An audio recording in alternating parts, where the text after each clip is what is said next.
Gloria a Dios. Gracias doy al Señor.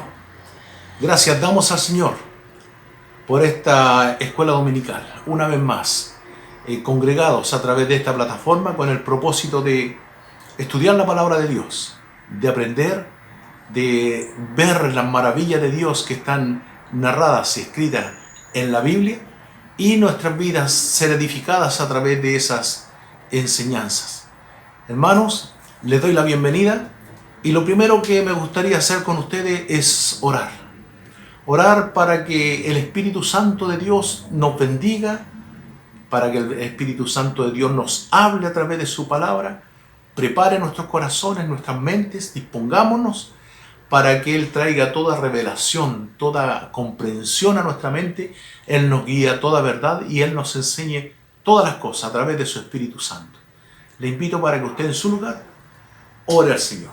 Incline su rostro y oremos al Señor. Padre, en el nombre de Jesús te damos gracias porque en esta hora, Señor, y en este día, lo único que deseamos, Señor, es glorificar tu nombre, que tu nombre sea exaltado, glorificado, bendecido, alabado y reconocido entre los hombres. Por eso nosotros, como tus hijos, Señor, nos disponemos en esta hora en tus manos para ser bendecidos, Señor, y para bendecirte. Queremos que tu palabra edifique nuestras vidas, queremos que tu palabra sea revelada a través de tu Santo Espíritu. Te damos gracias, Dios mío, en el nombre de Jesucristo nuestro Señor. Amén. Amén. Bien, yo les invito para que leamos en el Evangelio según San Juan, en el capítulo número 6. En esta oportunidad y en esta clase nos corresponde comentar este milagro maravilloso que hizo Jesucristo alimentando a 5.000 personas, 5.000 hombres, sin contar las mujeres y los niños. Entonces entendemos que la multitud era mayor. Vamos a estar leyendo en el Evangelio según San Juan, en el capítulo número 6. Usted mantenga la Biblia abierta porque después de la lectura vamos a ir comentando versículo a versículo con el propósito de ir observando cada uno de los detalles y procurando sacar de ella la mejor enseñanza para nuestras vidas. Les invito para que leamos el Evangelio según San Juan en el capítulo número 6, desde el versículo 1 y hasta el versículo número 15. Dice así: Después de esto, Jesús fue al otro lado del mar de Galilea, el de Tiberias, y le seguía una gran multitud porque veían las señales que hacía en los enfermos. Entonces subió Jesús a un monte y se sentó allí con sus discípulos. Y estaba cerca la Pascua, la fiesta de los judíos. Cuando alzó los ojos Jesús y vio que había venido a él una gran multitud, dijo a Felipe: ¿de dónde compraremos pan para que coman estos? Pero esto decía para probarle, porque él sabía lo que había de hacer. Felipe le respondió: 200 denarios de pan no bastarían para que cada uno de ellos tomase un poco. Uno de sus discípulos, Andrés, hermano de Simón Pedro, le dijo: aquí está un muchacho que tiene 5 panes de cebada y 2 pececillos. Mas, ¿qué es esto para tantos? Entonces Jesús dijo: haced recostar la gente. Y había mucha hierba en aquel lugar, y se recostaron como el número de 5.000 varones. Y tomó Jesús aquellos panes, y habiendo dado gracia, los repartió entre los discípulos, y los discípulos que estaban entre los recostados, asimismo de los peces cuanto querían. Y cuando se hubieron saciado, dijo a sus discípulos: recoged los pedazos que sobraron para que no se pierda nada. Recogieron pues y llenaron 12 cestas de pedazos que de los 5 panes de cebada sobraron a los que habían comido. Aquellos hombres entonces, viendo la señal que Jesús había hecho, dijeron: este verdaderamente es el profeta que había de venir al mundo. Pero entendiendo Jesús que iban a venir para apoderarse de él y hacerle rey, volvió a retirarse al monte él solo. Amén, amén.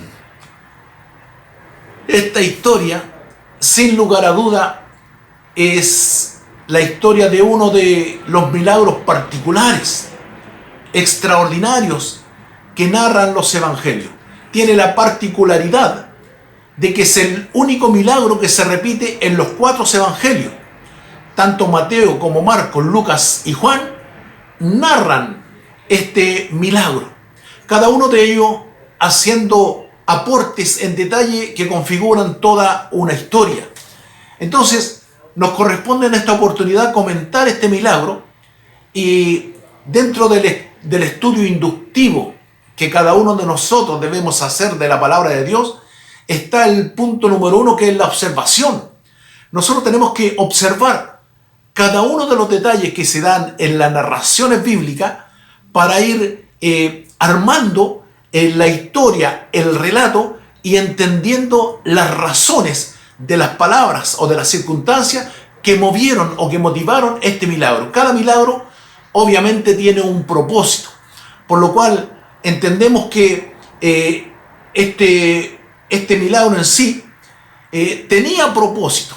De hecho, no solo tiene la particularidad de ser narrado en los 4 evangelios, este milagro, sino que es el milagro que fue hecho por Jesucristo frente a una gran multitud. Ningún otro milagro había sido hecho a tan grande número de personas. La Biblia dice, y lo leímos, que eran 5.000 varones, como un número de 5.000 varones.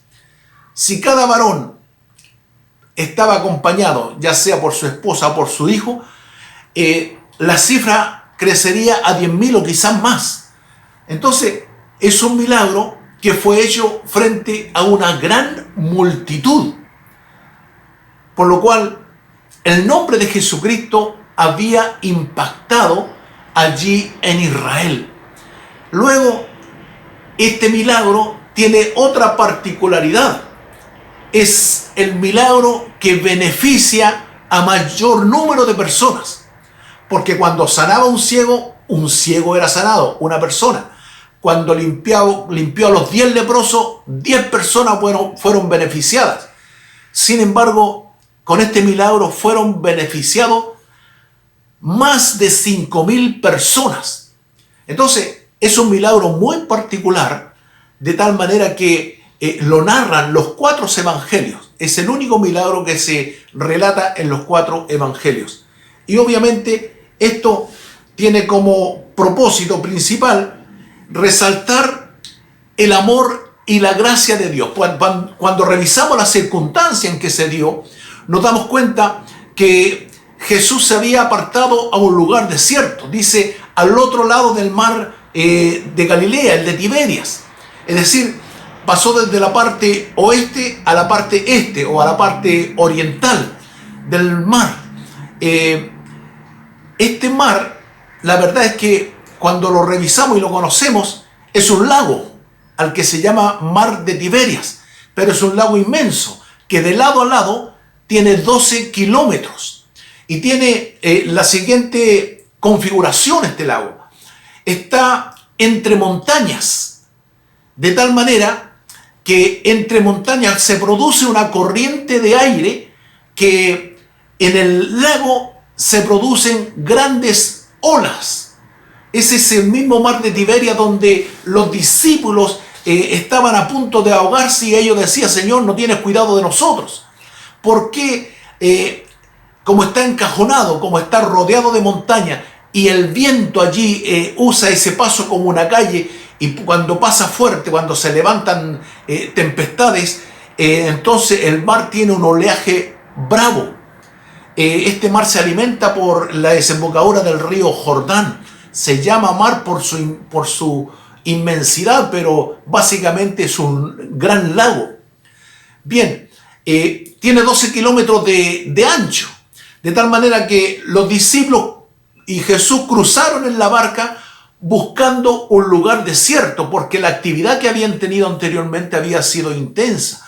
Recordemos que anteriormente Jesús había enviado a los discípulos de 2 en 2, ya, Y cuando ellos volvieron llenos de fe, motivados, muy emocionados, diciendo: Señor, hasta los demonios se nos sujetaban en tu nombre. Entonces, esta situación allí en Jerusalén había creado un comentario entre la gente. La gente decía: es Juan el Bautista que resucitó y está en el cuerpo de Jesús.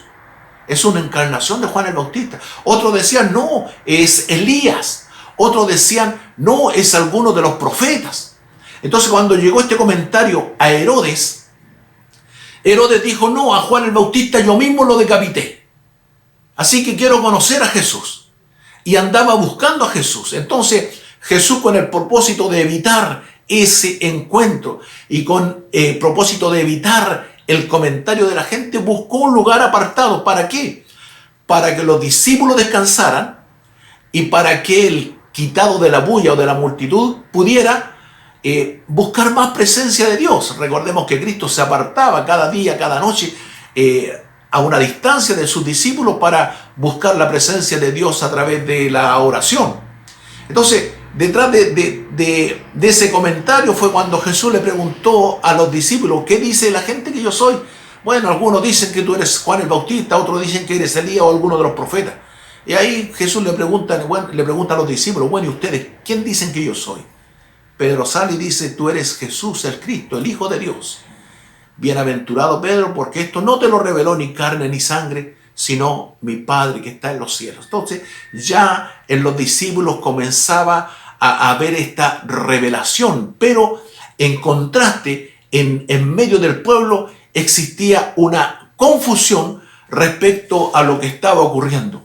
Los milagros de Jesús, por un lado, mostraban el poder de Jesucristo, y por otro lado, el comentario del vulgo, de la gente, provocaba una confusión.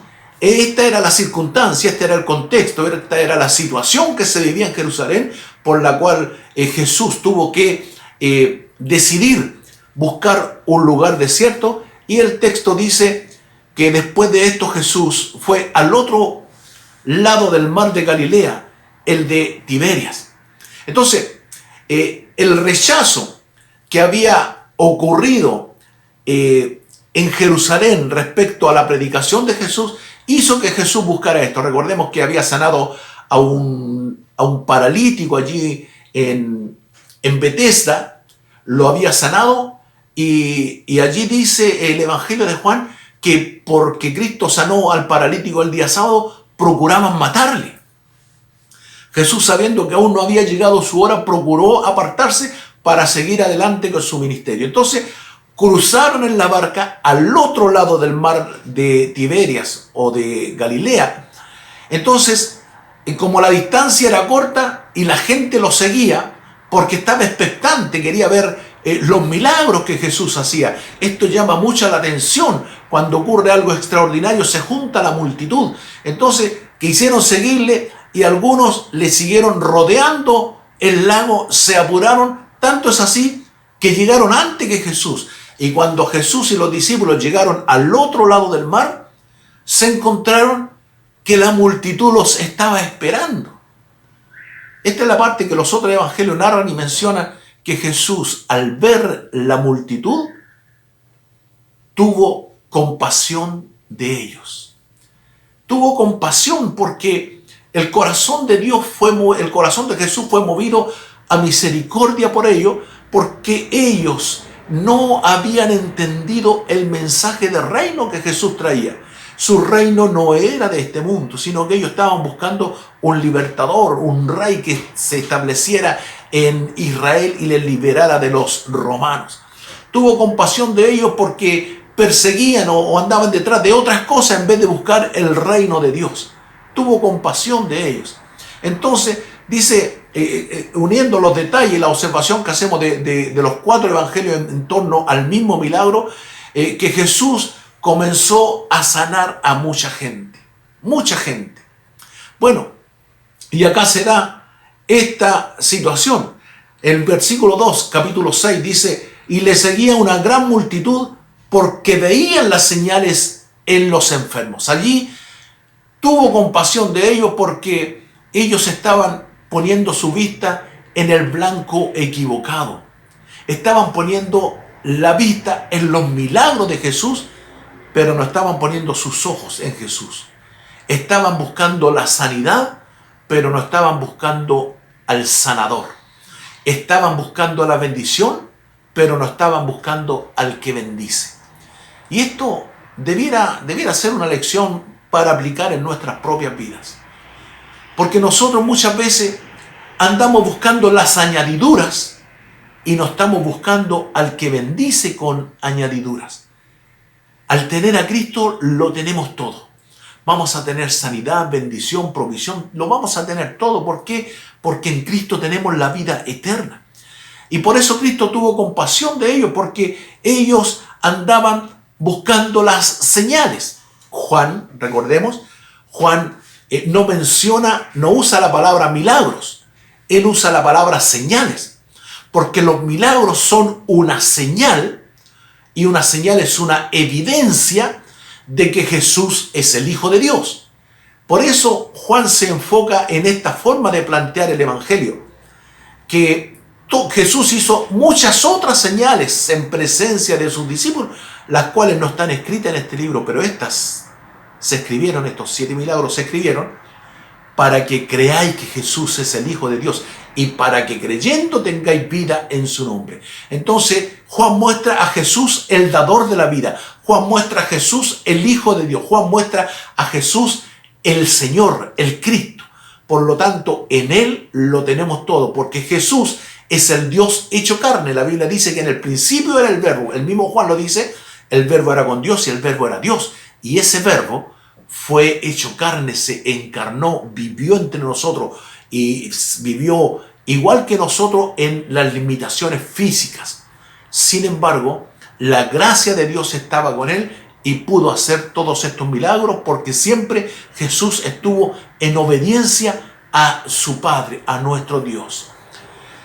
El versículo 3 dice: entonces subió Jesús a un monte y se sentó allí con sus discípulos.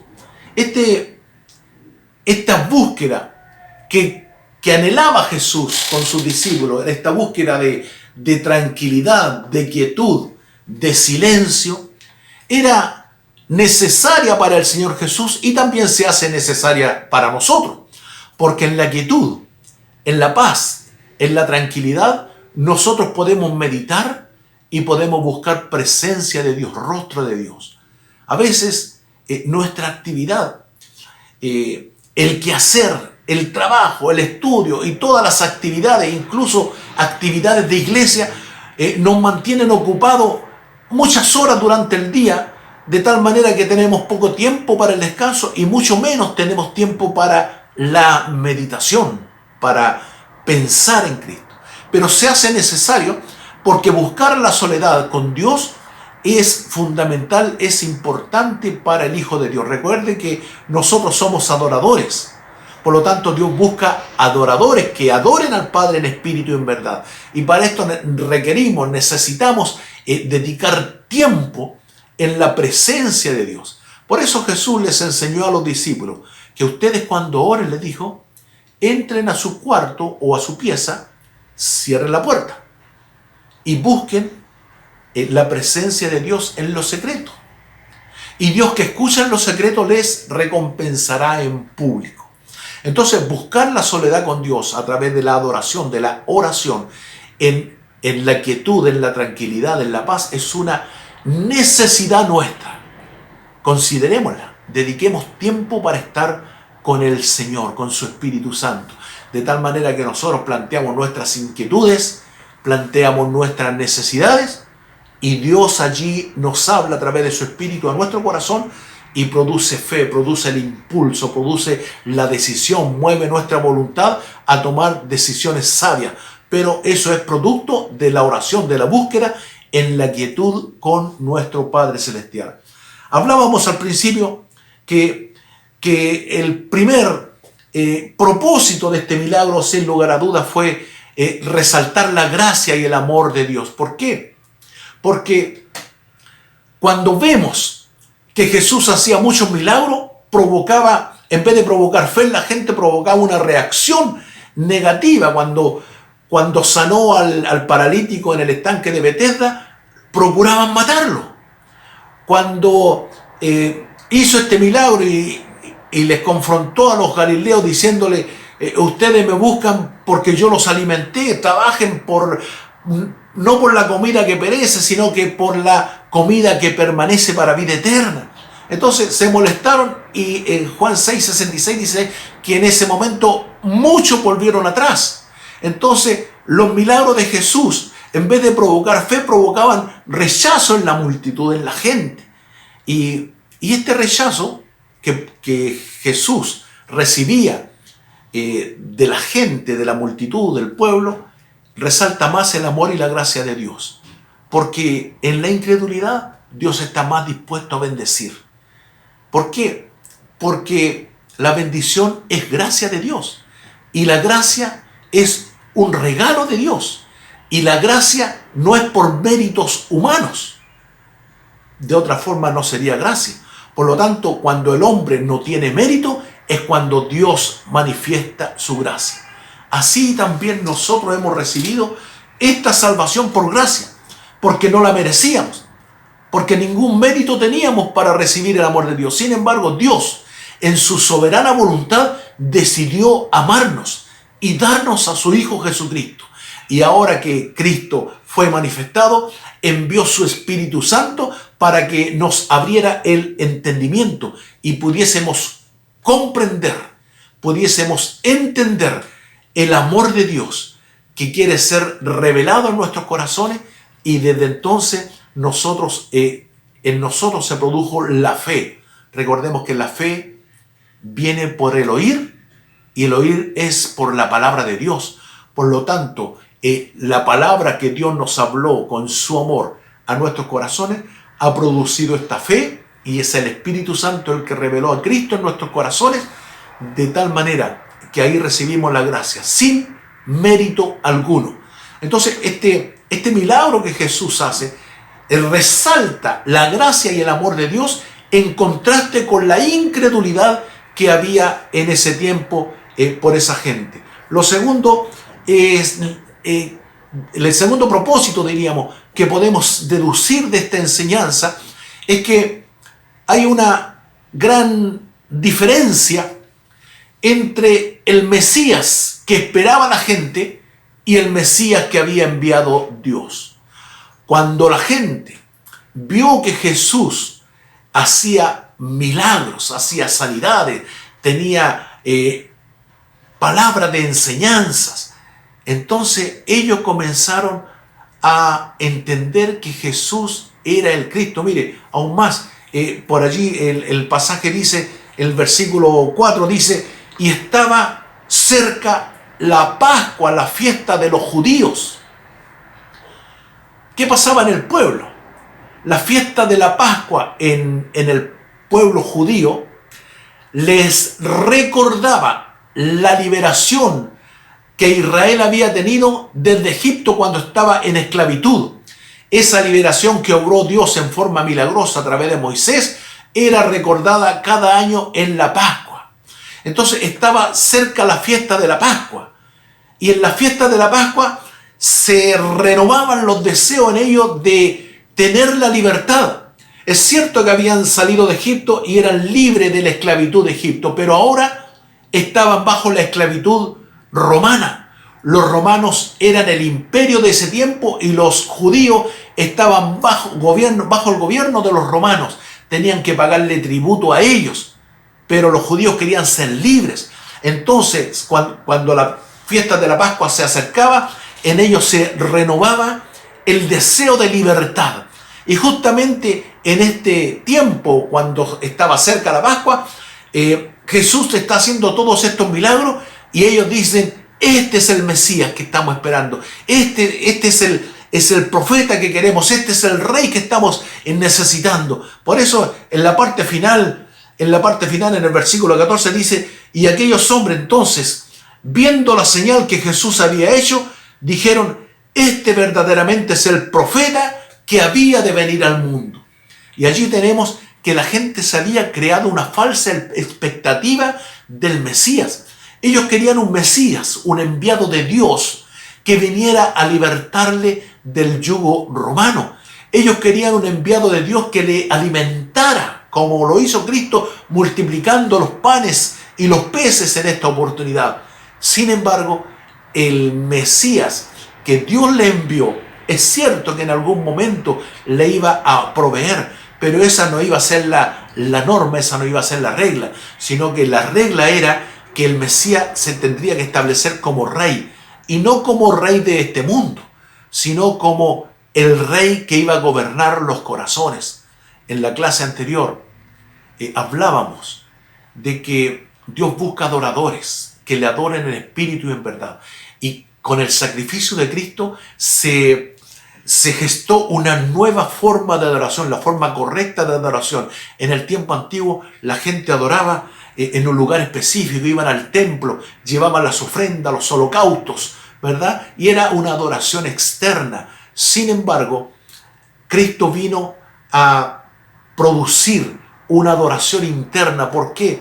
Porque desde el espíritu del hombre Dios está buscando la adoración, y Cristo con su sacrificio vino a crear una nueva criatura en nosotros, o vino a vivificar nuestro espíritu, de tal manera que ahora espiritualmente nos conectamos con Dios y Dios habita en nuestros corazones. El Espíritu Santo y nuestro espíritu se fusionan y somos uno solo con Él. Entonces, esta era la forma de gobierno que quería establecer Dios enviando a su Hijo Jesucristo.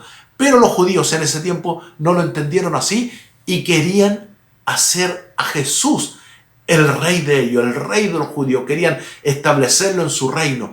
Querían que Él gobernara y los liberara del yugo romano. Entonces, ahí tenemos un segundo propósito, que era evidenciar que Jesús quería establecer un reino no de este mundo. Porque el reino de este mundo lo único que busca es el bienestar, es la prosperidad.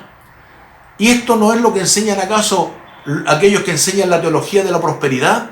Piensan que la relación con Dios está en relación con los beneficios que Dios les da, que si les multiplica el dinero, que si les da una casa nueva, un carro nuevo, un auto nuevo, un automóvil nuevo, eso es prosperidad. Pero Dios trabaja de forma diferente. No es la cantidad de bienes que tengamos, porque mire lo que dice Jesús: ¿de qué le vale al hombre tener todos los bienes del mundo si perdiere su alma? Entonces, el propósito de Dios no está en enriquecernos. El propósito de Dios está en salvar nuestra alma, nuestro espíritu. Es darnos vida eterna. Él vino a buscar y a salvar lo que se había perdido. Por lo tanto, el Mesías que Dios envió es diferente al Mesías que ellos esperaban. Ellos esperaban al Mesías de la prosperidad, que hiciera milagro y multiplicara los panes y los peces, que les sostuviera económicamente. Pero Jesús se tuvo que negar a esa forma de gobierno, porque Cristo nunca quiso ser un rey democráticamente elegido, teniendo la aprobación del pueblo. No, aunque tuviera el rechazo del pueblo, Cristo es rey porque Dios lo estableció rey. Su reino no es de este mundo. Él reina y gobierna sobre el universo y quiere gobernar también sobre nuestros corazones. Entonces ahí tenemos el segundo propósito que podríamos deducir de esta lección, de este milagro, de este relato o de esta narración. Y el tercer propósito, evidentemente, es cómo a través de este milagro el relato manifiesta el poder de Dios, el poder creador de Dios. Eran solamente 5 panes, eran solamente 2 pececillos, pero Dios lo multiplicó, creó, y mientras los alimentaba nunca dejó de producirse el pan, y aún más sobraron lo que Dios produjo. Esto me recuerda en paralelo al milagro que Elías, o que Dios hizo a través de Elías con la viuda, cuando el aceite no le escaseó. Entonces, cuando nosotros entendemos que Dios es un Dios que tiene poder para crear, entonces estaremos poniendo nuestra confianza en Él y no nuestra confianza en los recursos que nosotros tengamos. Esa es la diferencia.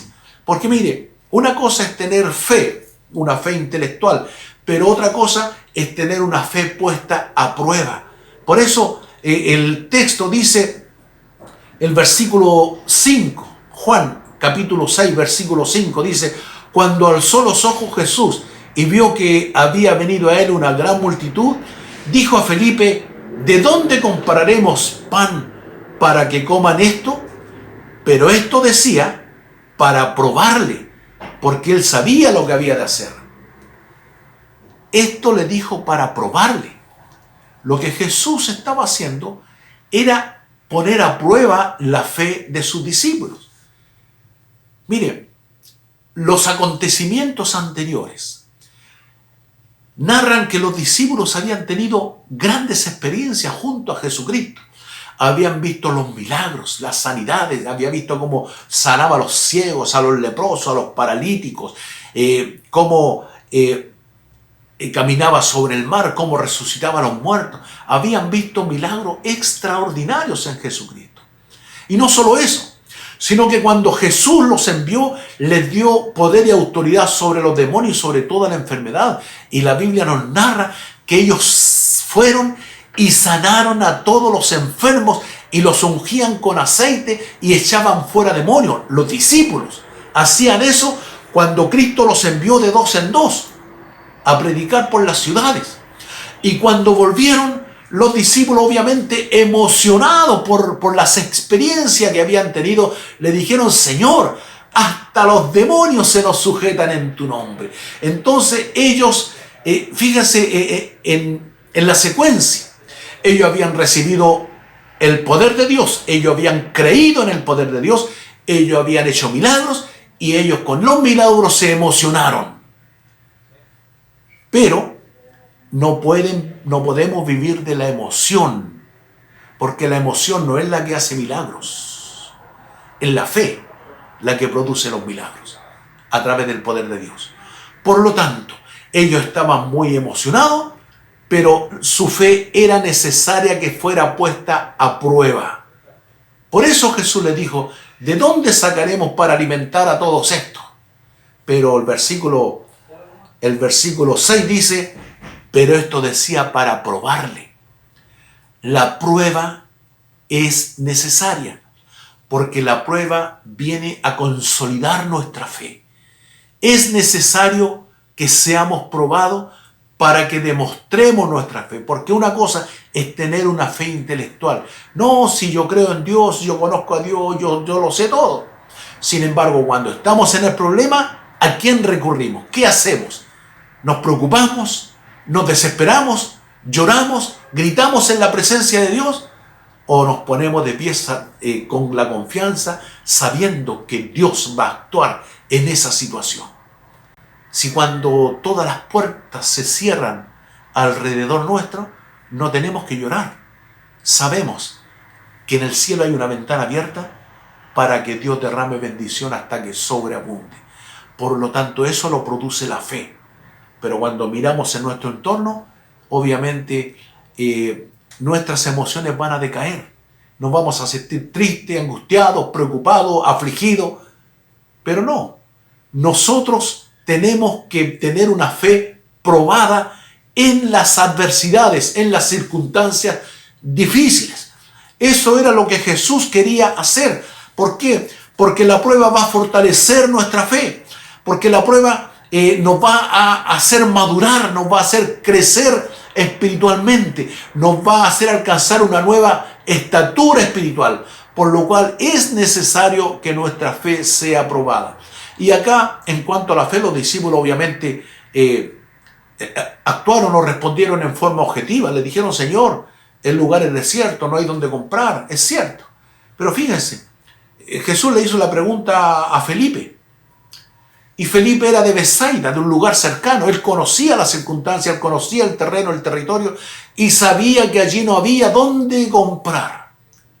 Entonces preguntó: mire, ni con 200 denarios no alcanzaría para alimentar a todos estos. O sea, no existen los recursos en este momento para alimentar a 5.000.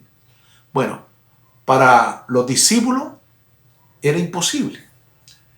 Pero lo que para los hombres es imposible, es posible para nuestro Dios, porque nuestro Dios es el Dios de lo imposible.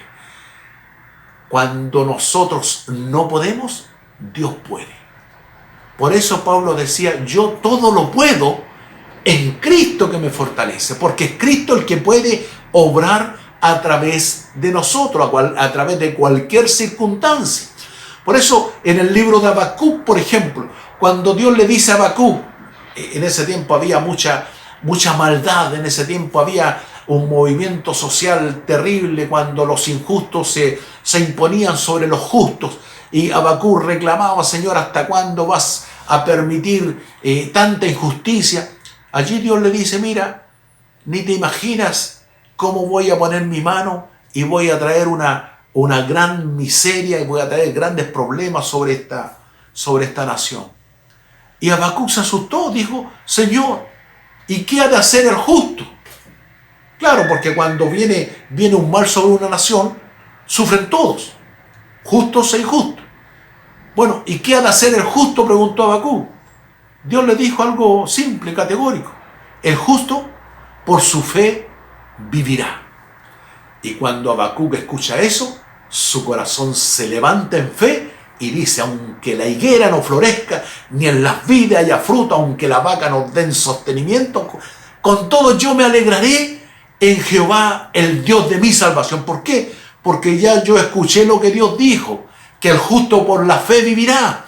Entonces, esa experiencia que Habacuc tuvo en el Antiguo Testamento es la experiencia que nosotros debemos tener a diario. No importan las circunstancias, no importa lo imposible que nos parezca a nosotros. Nosotros por la fe viviremos. Y esto era lo que quería enseñarle Jesús a esos discípulos. ¿De dónde sacaremos para alimentar a todos estos? Y Felipe dice, el dinero no alcanza. Pero otro de los discípulos dijo, aquí hay 2 panes y 7 pececillos. Entonces, a ver cuántos pececillos eran. Dice, Felipe le respondió, 200 denarios de pan no bastarían para que cada uno de ellos tomase un poco. Y uno de los discípulos, Andrés, hermano de Simón, le dijo, aquí está un muchacho que tiene 5 panes de cebada y 2 pececillos. 5 panes y 2 peces. Entonces, era todo lo que había. Pero lo importante es que todo lo que había, este discípulo lo puso en las manos del Señor. Porque cuando el hombre pone lo que tiene en las manos del Señor, Dios se encarga de hacer milagros.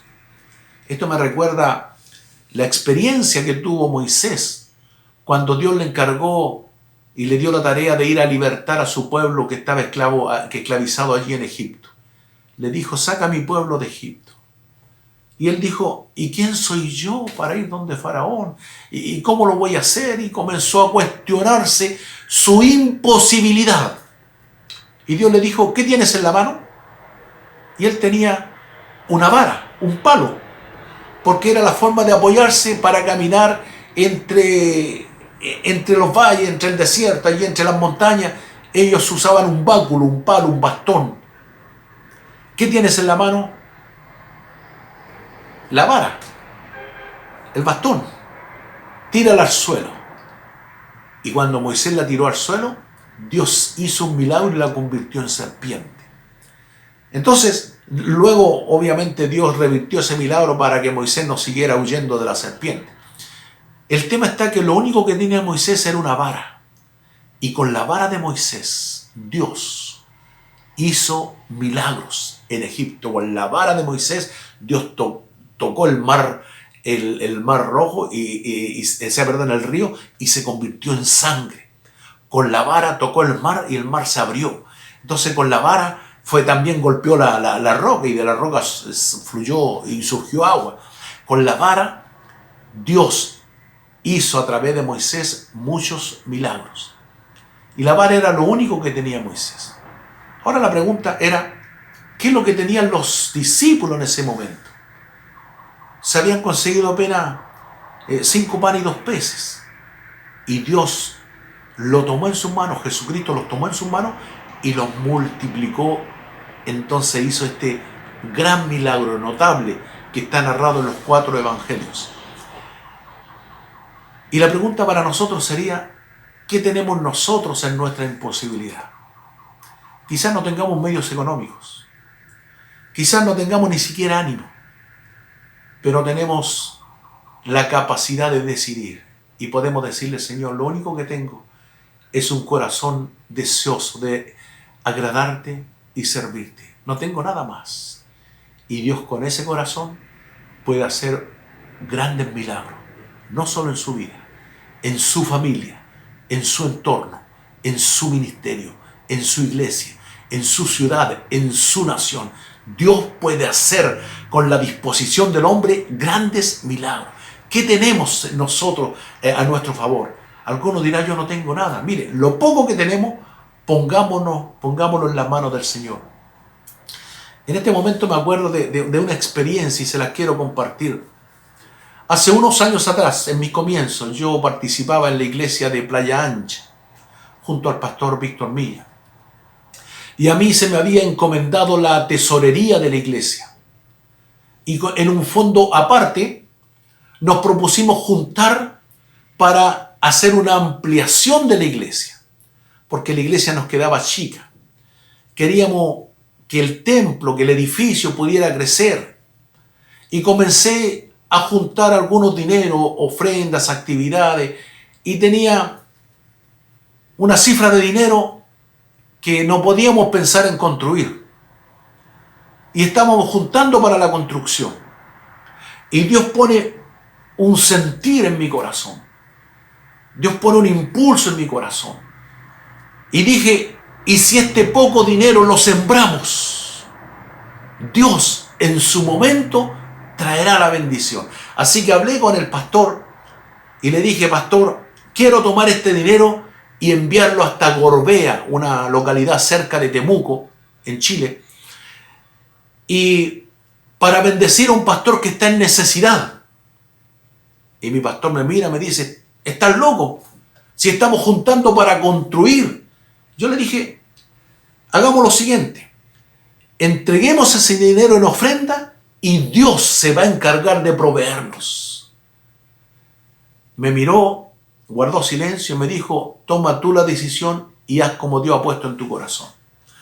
Tomé ese dinero y se lo envié como bendición al pastor que estaba en una gran necesidad económica, allí en ese pequeño pueblo de Gorbea, en la región de Temuco, en la 9ª región de Chile.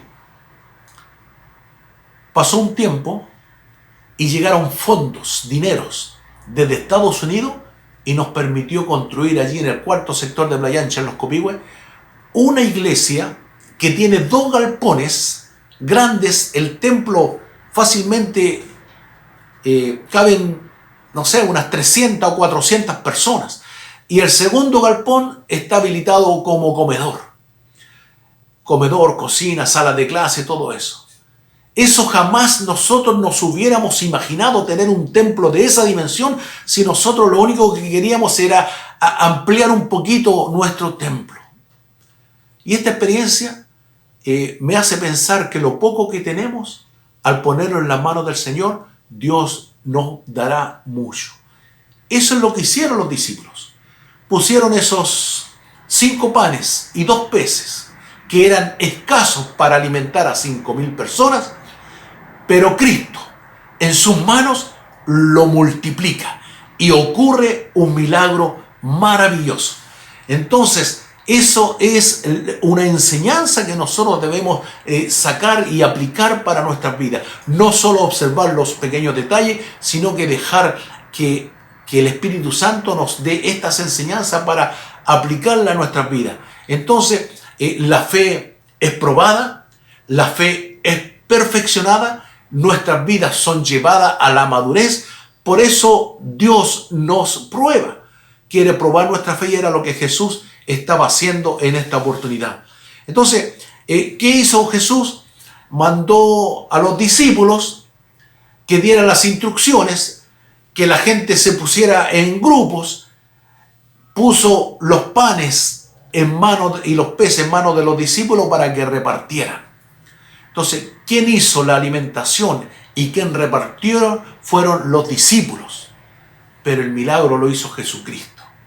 Esa es la forma de operar que tiene Dios.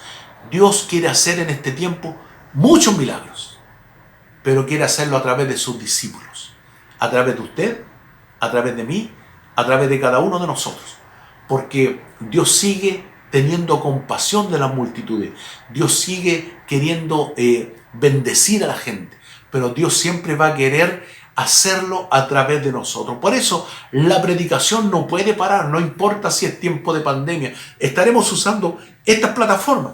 Después, cuando nos volvamos a reunir, seguiremos planificando no solo nuestro trabajo de iglesia, sino que también seguiremos usando estas plataformas. Ahí los mensajes grabados, publicados a través del Facebook, a través del YouTube, a través de las plataformas necesarias. Pero queremos que esta palabra corra y sea glorificada. Cristo hizo conocido su nombre a través de los milagros. Y esos milagros no paran, continúan en el día de hoy a través de su iglesia. Por lo tanto, nosotros debemos considerar que lo que actúa en esta oportunidad en los discípulos era la fe que fue probada. Y luego, esa fe fue puesta en obediencia. La fe puesta en obediencia. Fíjense que aquí hay un concepto. La Biblia dice, la fe es por el oír. Y el oír es por la palabra de Dios. Entonces, la fe no es decir, no, si yo creo en Dios. Porque hasta los demonios creen y tiemblan. Y aún más, aunque usted no crea en Dios, Dios existe igual. Por lo tanto, no se refiere la fe a esa parte. Lo que la fe dice, lo que la palabra dice, que la fe es por el oír y el oír es por la palabra de Dios. Es decir, si Dios lo dice, yo lo escucho y como lo creo, lo obedezco.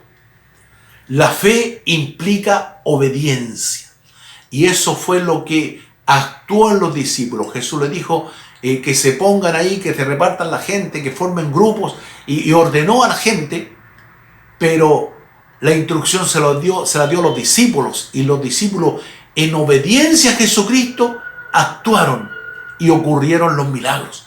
Fue como cuando Jesús los envió de dos en dos a predicar el evangelio. Ellos en obediencia a Jesucristo fueron y los milagros ocurrieron. Por lo tanto, si nosotros le creemos a Jesús, estaremos obedeciendo, porque fe no es creer en Dios, fe es creerle a Dios. Y nosotros, usted y yo, estamos llamados a creerle a Dios. Si Dios lo dice, así será, porque Dios es veraz. Dios habla verdad, Dios no miente y Dios no falla. Si Dios lo dice, se cumplirá. Por lo tanto, es importante obedecer a lo que Dios le está diciendo. Si en el milagro que hizo con el paralítico ahí en Betesda, lo comentábamos la semana pasada, cuando Jesús le pregunta, ¿quieres ser sano? Entonces, él está esperando que el paralítico puede reaccionar y notar que en el cambio que se iba a producir en su cuerpo a través de la sanidad, él también tendría que cambiar su forma de vida. ¿Por qué? Porque había dependido muchos años de la limosna, había dependido muchos años de la generosidad de la gente al darle algún dinero. Pero ahora sano, iba a tener que asumir su propia responsabilidad, iba a tener que trabajar. Por eso Jesús le pregunta, ¿quieres ser sano? Y luego, ¿qué le dice Jesús? No le dice, sé sano, no le pone las manos, no le dice, quiero que recibas la sanidad. No, le dice, toma tu lecho y anda. Pero era paralítico. Y él no cuestionó, él obedeció. Siendo paralítico, tomó su lecho y anduvo. Y ahí se produjo el milagro, en el momento que el hombre obedeció el mandato de Jesús.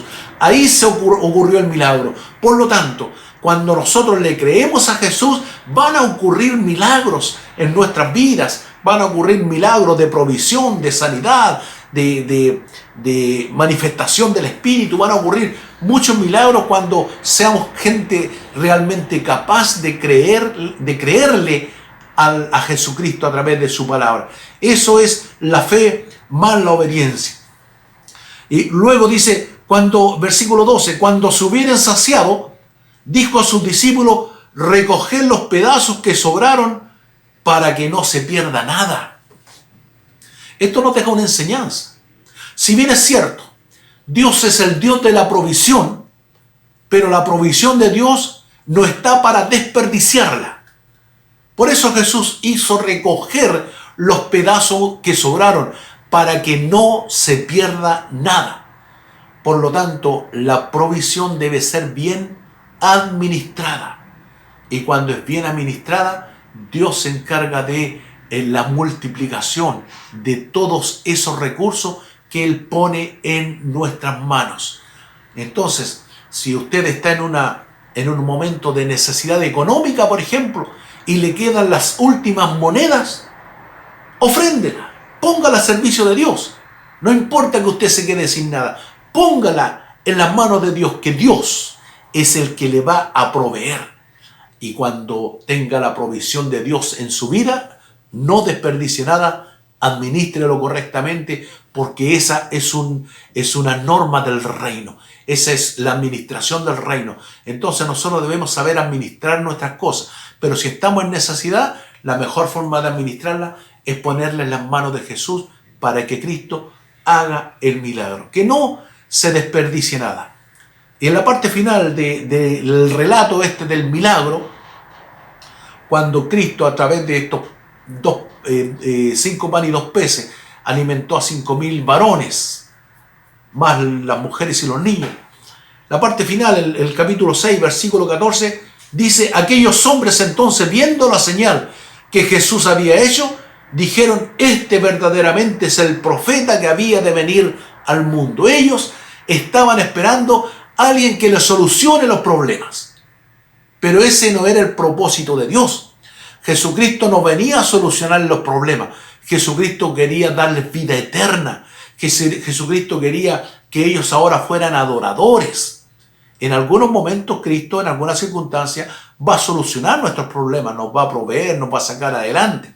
Sin embargo, el propósito de estas provisiones, de estos milagros de parte de Dios, es que nosotros creamos que Jesús es el Cristo, el Hijo de Dios, y creyendo tengamos vida en su nombre. Este es el propósito del Evangelio de Juan. Para esto fue escrito, para que nosotros creamos que Jesús es el Hijo de Dios. Entonces, el versículo 15 dice: pero entendiendo Jesús que iban a venir a apoderarse de él y a hacerle rey, volvió a retirarse al monte solo. ¿Por qué? Porque la gente le iba a tomar y prácticamente a obligarle a que fuera el rey de los judíos y que se sentara allí en el trono de Israel. ¿Cuál era el problema? Que si Jesús asumía un reino terrenal, iba a durar hasta que muriera. ¿Y cuánto vive un hombre? 80 años, 90 años, y hasta ahí iba a durar su reinado. Sin embargo, Cristo no dijo, él dijo: mi reino no es de este mundo. Porque en este mundo los reinos son temporales, terminan. Pero una vez que Cristo resucitó, fue levantado y recibió un nombre que es sobre todo nombre, para que en el nombre de Jesús se doble toda rodilla de los que están en los cielos, en la tierra y debajo de la tierra, y toda lengua confiese que Jesucristo es el Señor, para gloria de Dios Padre. Es decir, luego de que Cristo murió y resucitó, Él recién se sentó en el trono de Dios, a la diestra de Dios, en lugar de autoridad. Está intercediendo por nosotros, está gobernando corazones, y es un reino cuyo imperio, cuyo reinado no tiene fin. Es un reino eterno. Esa es la diferencia. Un reino humano es un reino temporal que dura hasta que el rey muera. Sin embargo, el reino de Jesucristo es un reino eterno, porque Él ya nunca más muere. Él venció la muerte con poder, se levantó de entre los muertos, y cuando se levantó de entre los muertos dijo: toda autoridad me ha sido entregada en el cielo y en la tierra. Por lo tanto, tomen ustedes, vayan y con esta autoridad hagan discípulos. Estas señales seguirán a los que creen. Sobre los enfermos pondrán sus manos y estos sanarán. Echarán fuera demonios, hablarán nuevas lenguas. Si bebieren cosas mortíferas, no les hará daño. Es decir, todas esas señales, esos milagros, esos prodigios están ahora manifestándose a través de nosotros que somos la iglesia, porque Cristo nos dio la autoridad para hacerlo. El que está en nosotros es más poderoso que el que está en el mundo. Por lo tanto, el reino de Jesús no es de este mundo, es un reino espiritual, y en ese reino espiritual nosotros hemos sido establecidos como embajadores de este reino, por lo cual ahora le decimos al mundo: reconcíliense con Dios. Y Cristo nos respalda con todas esas señales, estos prodigios y estos milagros. Esto es lo que Jesús quiso que entendieran los discípulos cuando les enseñó a orar. Ustedes cuando oren, oren así: Padre nuestro que estás en los cielos, santificado sea tu nombre. Venga tu reino. Venga tu reino y hágase tu voluntad aquí en la tierra, así como se hace en los cielos. Entonces nosotros traemos el reino de Dios acá, porque el Rey vive en nuestros corazones y quiere manifestarse con milagros, prodigios, señales, sanidades, unción del Espíritu, toda cosa extraordinaria y sobrenatural que ocurra a través de nuestras vidas y de nuestro ministerio, porque el reino de Dios se ha hecho presente. Eso es lo que decía Juan el Bautista a los judíos. Les decía: arrepentíos, o sea, cambien su manera de pensar. ¿Por qué? Porque el reino de los cielos se ha acercado. Si estaba Cristo, estaba el reino se ha acercado. Y ahora Cristo está, pero en cada uno de nosotros, en usted, en mí, en el hermano, en la hermana. Y entonces nosotros tenemos el reino de Dios viviendo en nuestros corazones y debe ser manifestado. Por eso Cristo se negó y se apartó. En el último versículo dice que Él se apartó a un lugar solo, porque no quiso que los hombres le establecieran como rey, sino que cuando ellos vinieron a buscarle al otro día y se encontraron con Jesús, Jesús les dijo: ustedes me buscan por los panes, porque los alimenté con los panes y los peces, pero trabajen por la comida que a vida eterna permanece, y no por la comida que perece. Esto dio a entender que la preocupación de ellos debía estar puesta en las cosas de arriba y no en las de la tierra, porque las de la tierra son temporales, pero las cosas de arriba son eternas. El milagro de la multiplicación de los panes y los peces es una señal más de que Jesús es el Cristo, de que Jesús es el Hijo de Dios, de que Jesucristo es el Señor. Que Dios le bendiga. Le invito para que oremos. Padre, una vez más te damos gracias en el nombre de Jesús. Tu palabra es bendita, Señor. Y queremos, Señor, que esta palabra que ha sido expuesta eche raíces en nuestros corazones y dé el fruto necesario para la cual tú la has enviado. Bendice, Señor, a cada uno de los que ha recibido este mensaje. Ahora revélate y manifiéstate con tu Santo Espíritu allí en ese medio. Si hay alguno enfermo, en esta misma hora, Señor, yo declaro una palabra profética de sanidad para que sean sanados los que estén enfermos. Señor, si hay alguno en aflicción económica, abre ventanas en los cielos, Señor, hasta que la bendición sea derramada, hasta que sobreabunde, Señor. Si hay problema de familia, restaura matrimonio. Bendice, Jesucristo, haz el milagro. Lo que nosotros vemos imposible, Dios mío, haz lo posible para la gloria y honra de tu nombre. Te bendecimos, Señor, y te agradecemos. En el nombre de Jesús, gracias, Señor. Gracias, mi Dios. Mis hermanos, mi deseo es que Dios les bendiga. Amén.